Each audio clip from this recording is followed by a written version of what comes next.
Welcome to the Bald Brad Show. In this episode, we have a clip here from The View where Elizabeth Warren is asked about the student loan debt cancellation. I'm curious to see what her answer is, but as always, folks, if you want to join us here at the Bald Brad Show, or heck, support a conservative, make sure to hit that like and subscribe button. Share this link with your friends and family all over social media.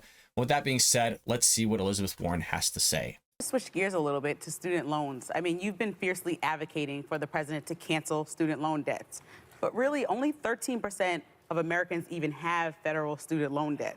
So is this really the best way to reach most voters? And also, what do you say to someone like me who worked 2 jobs for a decade to pay off all their student loans, just finished? Where do I sign up for reimbursement? So let's start out with who has student loans today. About 40% of the folks with student loans don't have a college diploma.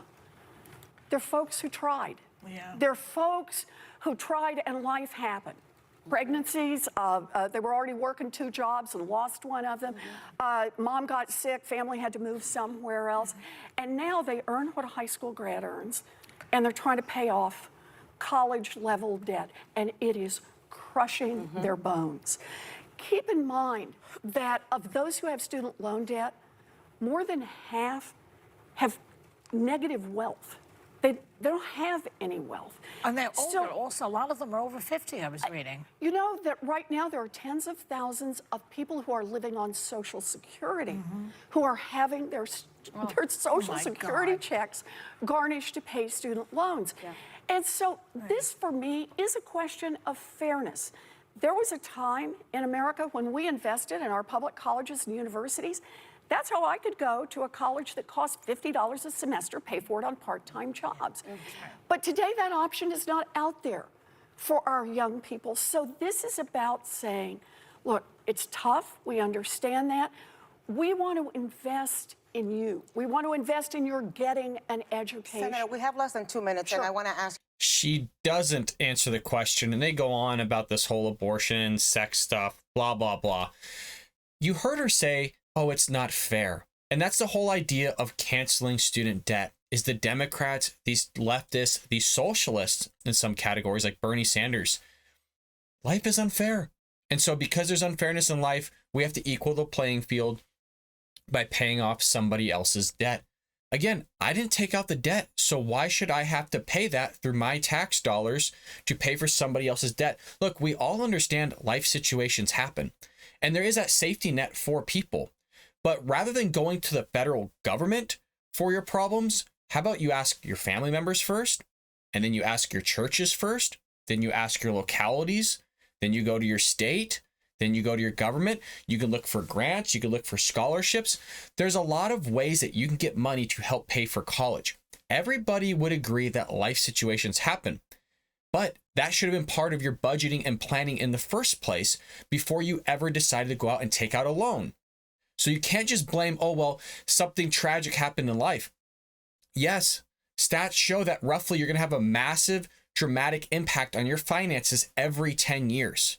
You should have an emergency fund set up. You should have at least 3 to 6 months of expenses set up in case you were to lose your job or something terrible were to happen. I don't even say 3 to 6 months of expenses. I say you should have at least 1 year to 2 years of expenses saved up just in case something were to happen. Something tragic happened in my life. So I was in college at the time. I was paying for a master's degree at USC, which is a private institution, which is not cheap. I had a terrible time. But you know what? I had that safety net for myself. I saved up the money. I worked multiple jobs. I got myself out of it. But these people just want a government handout for everything. Anytime something gets tough, anytime life gets hard, they automatically go to the government to solve their problems. That's not the way the system was built. Again, you go to your family. You go to your brother, your sister, your mother, your aunt, your uncle, your grandma, grandparents, whatever you have. And if that isn't capable of sustaining and helping you, then you go to your local church. And if your church isn't able to help you, then yes, you can go to your locality. And if your locality can't help you, then yes, you can go to the state government and so on and so forth. But this whole thing of let's just cancel people's debt. Look, you didn't have to go to college. You could have went to a trade school. You could have been a plumber, electrician, a welder, all these other careers that pay great money. A lot of these places pay like 6 figures. And then you're saying, oh, I got to work 2 jobs. I mean, they're literally hiring truckers right now for over $100,000 plus signing bonuses. So why are all these people deciding to go to universities, colleges, community colleges? Why? Because the high schools are pushing it. They're pushing it extremely hard that this is the only pathway that you can go, and you got to take out astronomical amount of debt. They don't talk to you about your rate of return on college. They don't talk to you about the different types of career paths that you should choose. They don't talk about the amount of college it's going to cost compared to your career path, which turns into your rate of return.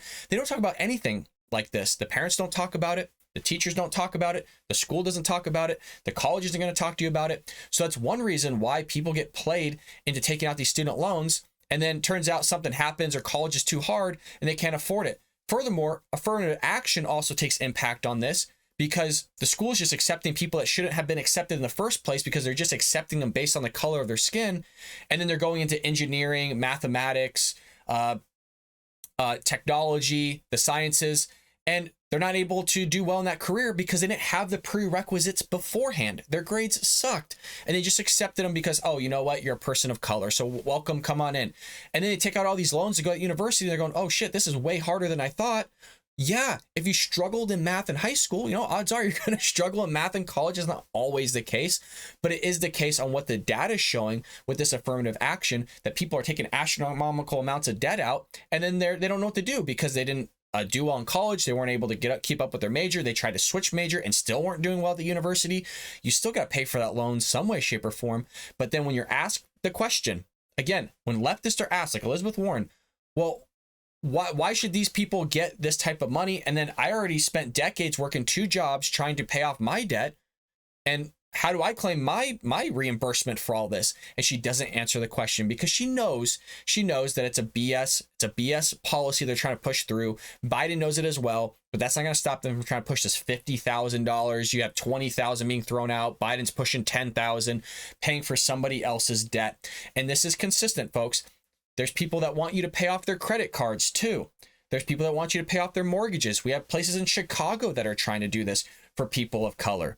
They're not even always tracking down the ancestry of slavery. It's just if you're a person of color, come and claim your debt. You have Palm Springs doing something very similar where if you're a trans person, you get UBI, Universal Basic Income, up to $20,000 or something like that. So all these Democratic politicians that are morphing this stuff into institutions that are just handing people out checks willy-nilly is completely mind-blowing. And then these same people that have the keys to the purse in Congress, meaning the Democrats, just spend this money like it's crazy, as if we're not in debt. We're $30 trillion in debt, and these dullards have the tenacity to go out and tell somebody how to spend taxpayer dollars when they themselves don't know how to spend it. And it makes sense why they're pushing this kind of agenda, because they don't know how to handle finances. And if they are saying they know how to handle finances, then explain to me why we are $30 trillion in debt. Explain to me why they consistently run up the budget. Explain to me why, if they call life fair, how is it fair then the American taxpayers, our children, our grandchildren, are going to be left with this debt, this burden that Congress is pushing every single year? If we're going to talk about fair, why don't we talk about that? But they only want to talk about fairness when it's the advantages of others versus the other people that are having to pay now at a disadvantage to pay for those others so they can be at an advantage. This stuff is ridiculous, folks. And I know I'm beating a dead horse with this on the Bald Brad Show, but I am so tired of this redistribution of wealth that's basically taking place because other people didn't want to take life seriously and handle their finances in an appropriate way. And again, I'm not discrediting the fact that life situations happen. I'm not discrediting that people need help. There's a lot of charity out there. There's a ton of charity out there. But the thing is that people don't want to take the time to go get that free money. They don't want to take the time to apply for scholarships. They don't want to take the time to apply for grants. They don't want to take the time to save up before they go to college. They want to take the easier way out by just taking out a loan without having the wherewithal of what would happen if I'm not able to pay it back. And then when you got people on me that come on the show and talk about stuff like this, everybody gets their panties in a bunch, because you got a guy telling you that like it is, going like, well, what the hell do you expect to happen? Why don't you have that safety net for yourself? Why didn't you save? Why didn't you have your emergency fund? Why didn't you have 3 to 6 months of expenses? Why didn't you take the necessary precautions to save up for that debt that you ultimately would have to pay off at some point in time? Or why didn't you just save up for college in the first place? Why did you choose that college? Why did you choose that expensive university if you couldn't afford it? Why did you do the things that you did? But then when they can't answer those, they say, oh, woe me, or this happened, let's blame it on somebody else. I expect you to pay for it. I expect the government to pay for it, not Shell. I expect the American taxpayer to pay for it. this whole babying that's going on here, look, if I don't expect anybody to pay off my loans. I already paid them off. I paid them off a year and a half and a little under 2 years, over $60,000. And I'm on a teacher's salary, folks. I worked multiple jobs. I still work 2 to 3 jobs now as it is, and do the Bald Brad Show and have a restoration channel. I'm not asking for handouts here. And that's what pisses me off, is that anytime you have these conversations and you give people and you tell them like it is, look, nobody's responsible for paying off your damn loans that you took out. You took it out. I didn't go to the bank with you. I didn't sign it off with you. I didn't come to an agreement with you to pay that off. Why am I having to pay this off? And you get people like Sam Seeger going on, oh, well, you're going to talk about people making bad decisions. What about bankruptcy? Bankruptcy people make bad decisions. We bail them out, blah, blah, blah. Maybe there's people that disagree with it. Maybe we shouldn't be bailing them out. I don't think we should have bailed out the banks. I think we shouldn't have done a lot of things. Just because it happens doesn't make it right. People make bad decisions and they have to suffer the consequences from those bad decisions. If I make a bad decision in terms of finances, then I expect a result of that bad decision coming to fruition that I'm going to have to pay for. If I'm speeding, I get pulled over. Do I expect somebody else to pay for it? Because it's unfair that I got pulled over because I did something wrong? You did something wrong. You took out a loan that you shouldn't have. It was clearly too expensive. You didn't think about what would happen if something were to happen, like you losing your job, you having a child. Maybe you shouldn't. Maybe you should have planned for it. All sorts of things. But then somehow it's left up to us. Somehow your mistakes, your life situation is left to somebody else as their burden. It's your burden and you're trying to pass it on to somebody else. And that person trying to pass it on to might have never went to college. Maybe they are a plumber. Maybe they are an electrician. Maybe they decided to go to trade school. Maybe they didn't go to college at all. But why should they have to pay for your education? That's what doesn't make sense to me here, folks. The Democrats are consistently wanting us to pay for all their shit. Their insurance, their mortgages, their credit cards, their student debt. They want us to pay for their abortions, all sorts of stuff. Pay for your own crap. I got enough stuff to worry about in my own life. A lot of people have enough stuff to worry about in their life. Those other people that you're expecting to pay off your student loans might have student loans themselves that are trying to pay it off. So now they got to pay off somebody else's student loans on top of theirs, even though they didn't take out a student loan for you. This stuff is mind-blowing, folks. And the conversations you try to have with Democrats, they answer it this way, like Elizabeth Warren did. Oh, well, let's talk about those that have student debt. Well, you know, they 40% of them aren't able to pay for it because something happened in their life and all these things. So 40% of that 13%, you're talking about a fraction of the population that you're trying to hand out money to. My question is, what are the qualifications then? What are the qualifications for those that you're trying to bail out? Is it because they had a kid? What was the decision making in that process? Is it because they lost their job? Why couldn't they find another one? Are they actively seeking to find another one? Why do they have 2 jobs? What are those 2 jobs that they have? Why did they decide to go to that university? How much is the loan? What's the interest rate on the loan? Why did they have the loan? Do they have another cosigner on the loan? All these questions need to be answered. But again, when you ask these types of questions, we never get answers. It's just life is unfair. And this is where that socialism comes into effect, that redistribution of wealth. Well, because somebody else is doing worse than you, then you have to have money removed out of your wallet so that you can have an equal playing field. If, say, I have $5 and you have $2, then I must have done something wrong. And so I have to give you $1.50 or $2 or whatever the hell is going to be decided upon, take it out of my wallet, in fact, stolen and given to somebody else, meaning you, not literally you folks. Okay, you understand what I'm saying. It's just an analogy here. But, you know, I'm so tired of having to pay for other people's decisions. You know, and again, this is what you have the Democrats trying to do by not just student loans, but having to pay for other people's abortions. You have them trying to pay for their trans surgeries in the military and other aspects. It's just continually having to pay for other people's stuff. And it's the wrong direction for society, folks. This is a tear in our social fabric. And if we don't nip it in the bud, if we don't start acting serious on this, meaning actually just coming out saying, look, I'm not paying for your shit. I didn't do it. I don't have to pay for it. And I know I'm ranting here, but we have to be hard on this stuff. There's a thing called empathy in politics is harmful. Just because I'm being harsh on it doesn't mean I don't have a heart for these people. Doesn't mean that I don't want to help them.